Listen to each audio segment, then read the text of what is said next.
Múdrosť svetla pochopenie stretla. Sme svetlo. Nechajme sa zaliať svetlom. Prinesme naše svetlo svetu. Sme vedomé bytosti.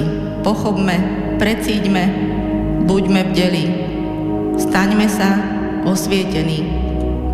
Tento stav nikdy neprichádza zvonku, i keď začiatkom cesty k osvieteniu môže byť vonkajší podnet. Každý z nás má možnosť pochopenia, ktoré je úzko prepojené s osvietením. Proces osvietenia nie je nikdy podmienený ocenením či uznaním od okolia. Je to jednoducho vlastné pochopenie a božská dokonalosť. Služba, slúžiť, byť služobníkom, byť osvietený. V skutočnom význame žiaľ ďalšie pokrivené slová, ktoré klesli na hodnote skrz spoločnosťou dané podmienky. Vedomá bytosť slúži s radosťou bez očakávania. Slúži prostredníctvom poslania, liečenia, učenia a vedenia. Jej nástrojom je múdrosť. Osvietenie je pre vedomú bytosť prirodzený proces, ktorý spája intuíciu s racionalitou. Poštový holub symbolizuje dávanie a prijímanie správ. Osvietená myseľ má schopnosť klásť otázky. Cez odpovede rozpozná, čo je potrebné sa naučiť. Ak máme pochopené procesy mysle, dokážeme zdokonalovať naše racionálne a intuitívne myslenie. Poznanie neprichádza ako dar, ale ako odpoveď na naše skúmanie, ktoré prebieha v čase. Jemnejšou stránkou poznania je intuícia a rozvíja sa v súlade s racionalitou. V rovnováhe nám tieto dve schopnosti umožňujú prijímať a chápať v danom okamihu. Intuícia plus racionalita rovná sa pochopenie. Táto schopnosť sa často prejaví v čase problémov vyžadujúcich rozhodnutie. Je tu však vždy, keď ju potrebujeme. Zapneme ju tým, že upriamím pozornosť na existenciu dokonalosti chápania v nás. Mnohí na ceste k osvieteniu opustia zdravý rozum. Toto vôbec nie je užitočné. Urobiť mystickým to, čo je v skutočnosti prirodzené. Osvietenie je normálnym pokrokom každej mysle. Je to proces. Nešťastné, teda nevedomé bytosti priťahujú negatívne aspekty života, zatiaľ čo šťastné, osvietené bytosti vnímajú, že to, čo v každej situácii funguje najlepšie, je viera. Veľa z toho, čo v živote chceme, je ľahko dostupné a okamžité. Napriek tomu je potrebné uvoľniť naše chcenie. Dovolme, aby chcenie bolo nahradené koncom nedostatku. Tak osvietenie je koniec chcenia poznania. Osvietená myseľ potvrdzuje odpovede, nie otázky. S rovnakou istotou, akú má poštový holub pri návrate domov. Otočme kompas. Ak cítime ťah smerom k niečomu, sledujme to z diaľky. Hľadajme tichý signál. Môže prísť len ako myšlienka či zmena vo vzduchu, ktorú nemožno vysvetliť. Dôverujme sebe. Nenaháňajme sa za každou možnosťou. Rozpoznajme, či sme ten, kto má správu niesť a následne doručiť. Chyba prichádza, keď si pomýlime statiku so signálom.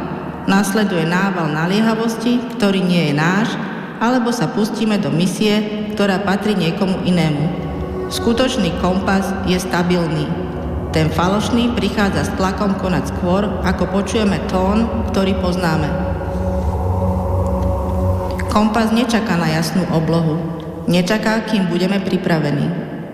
Poštový holub je symbolom našej cesty k osvietenej mysli. Vedomosti k nám prichádzajú ako odpovede na otázky. Hľadanie vedomostí je interaktívny proces. Najprv potrebujeme skúsenosti. Následne je potrebné pochopiť, čo daná skúsenosť znamená. Osvietená myseľ dokáže poznať čokoľvek, na čo zameria svoju pozornosť. Otázka je to, čo vedie k odpovedi. Je to jedna z najdôležitejších vecí, ktorú je potrebné sa naučiť na našej ceste duchovného hľadania. Je potrebné klásť správne otázky. Holub stelesňuje neochvejný záväzok k poslaniu alebo posolstvu, aj keď je poslaný ďaleko od domova. Naznačuje konkrétne konanie a oddanú službu. Ako symbol zdôrazňuje dôležitosť presného a spoľahlivého doručovania správ, čo premosťuje pochopenie. Nie je to len inštinkt, ale naučená spoľahlivosť, kde sa cesta stáva súčasťou vtáčej bytosti prostredníctvom skúseností.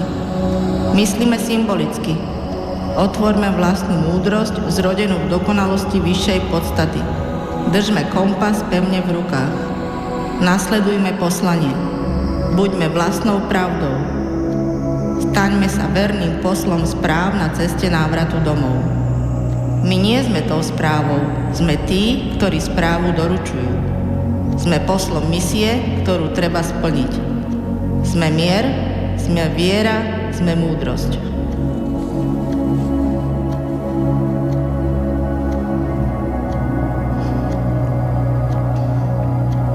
Vzostup. Odchádzam z podzemia, cítim silu ducha. Odkrývam prekrytia, nie je to potucha. Idem cez hranice, hojnosť ma nebrzdí.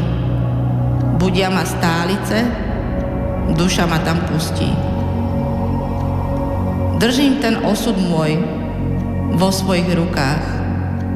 Odhodím závoj svoj, nie som už v putách. Cítim svet, kam mám ísť? Pochyby bolia.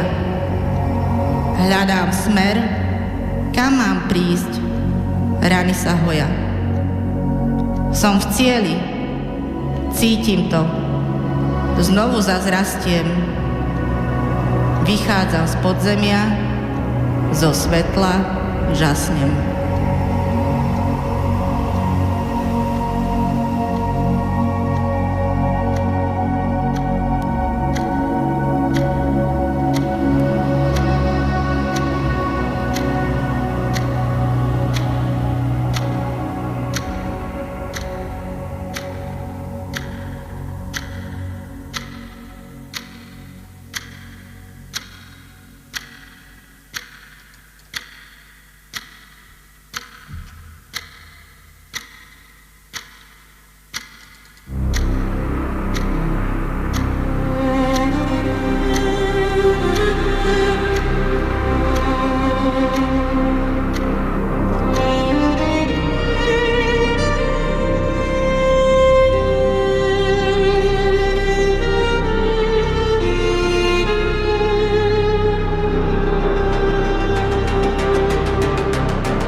Odchádzam z podzemia, cítim silu ducha, odkrývam